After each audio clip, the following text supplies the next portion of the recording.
This is Amy Mishler with the U.S. Justice Watch.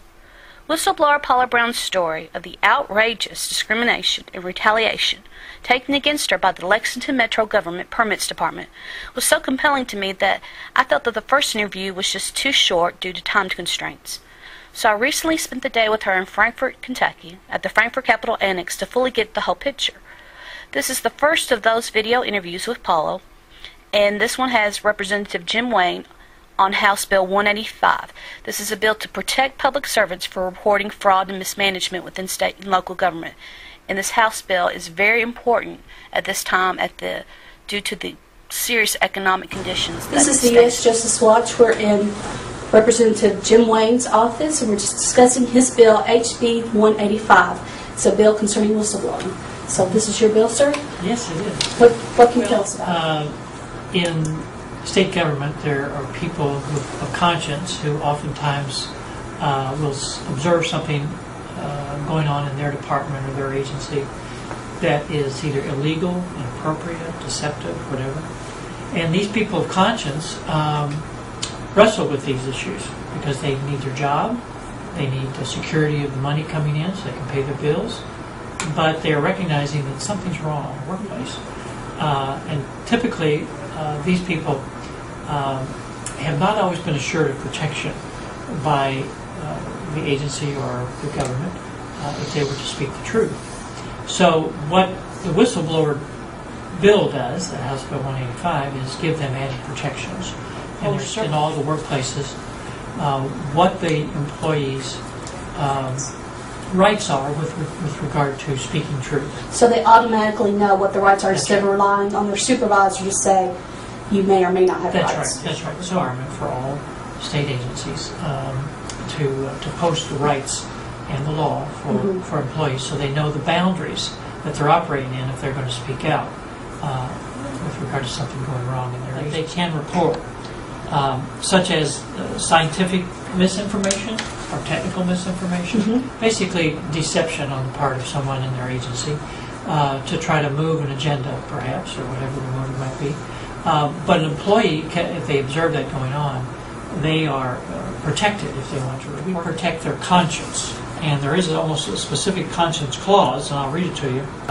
Shall subject to reprisal or discriminate against or use any official authority or influence to cause reprisal or discrimination by others against or an employee because an employee objects to or refuses to participate in any activity, policy, or practice of the employer that the employee has reasonable cause to believe is in violation of a law or regulation. People act out of conscience because they know something is in violation of a law or regulation or is deceptive in any way.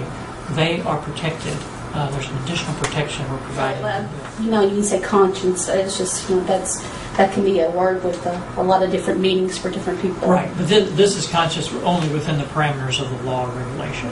For example, if you had somebody, say, working in military affairs and was asked to defraud a car count, then that would apply to them to say, look, I'm not going to participate. Right, because that would be a violation of the law. Right. That's a good clarification. The other thing we do is in terms of what we term the limits, the time limit for someone reporting. Currently, it's 90 days for someone, and we're doubling that. And that sounds like such 90 days sounds like an eternity unless you've been there in the workplace. Because at first you want to give the person, okay, well maybe I'm being oversensitive to this, maybe I'm overreacting. Let's give this person the benefit of the doubt. And then by the time that 90 days has already ran, and you're out of luck. That's right. You're out. So this is actually giving them a bigger window that they can operate in. And it's in conformity with federal law too. Really for better government.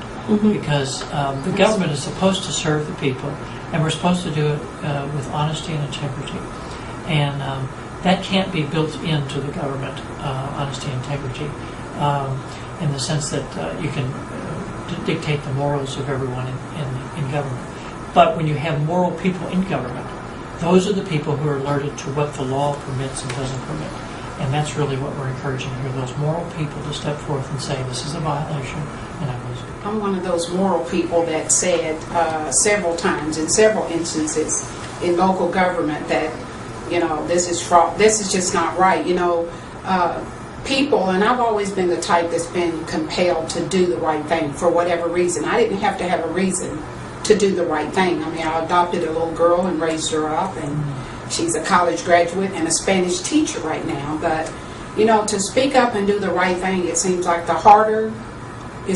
more you speak up, the harder they fight against you. This thing about speaking up and being a whistleblower, I'm going to be honest, Mr. Wayne, it's the hardest thing that I've ever had to do in my lifetime. You know, we've got these people that, you know, you have these people that's on the verge of, you know, when they talk about going postal and they talk about some commit suicide, and then you've got these people that's right on the verge. And being a whistleblower, it puts you on the verge.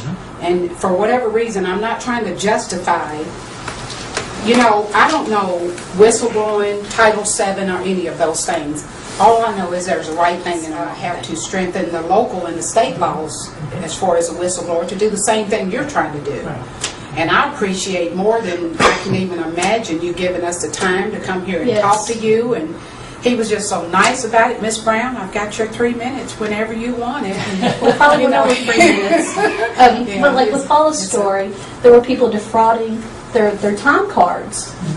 And then tell them what they did when you reported it. Well, Mr. Wayne, and I'm going to tell you the honest God's truth, and I got documentation, okay? I'm a law-abiding citizen, and I'm going to speak the truth. There's this thing, John 8:32 says, you will know the truth, and the truth will set you free. And I've stuck by that. We had time clocks, and I reported for actually several years, you know, people coming in really late, 35 minutes late. I mean, one person every day doing that adds up. But you got like 8 of them that's doing it every day. It really adds up. You know, my supervisor ended up taking the time clocks out. And, you know, I'm like, why would you take the time clocks out when my biggest complaint is people cheating on their time? They're actually stealing from the taxpayer because they did not earn those dollars. And that's just not right, because I pay taxes too. So, you know, and you know, I'll get in there, somebody like me, I will get in there and I will work at it whole soul. I do the best. I'm going to do it right or not at all. And you know, we as whistleblowers, we have a tendency to want to try to fix problems. And it's hard, you know, you try to fix the problems and all I'm doing is the right thing, but it seems like the right thing, you know, it gets you public servant. You know, I lost my job, and it's totally because I'm a whistleblower. You know, right in my office right now, there's like 43 employees, and as of December of 2008, there's no black employees. I was the last one that they got rid of. What is the best way for the public to watching this to promote this bill in the Senate? Where are we in the legislative process? Well, I think the most important thing that anyone in Kentucky can do is to contact their state senator and ask their state senator to request that this bill be heard in the state and local government committee in the Senate. So that means having their state senator talk to Senator Damon Thayer, who's the chairman of that committee, and say, would you please put that bill up for a vote in your committee?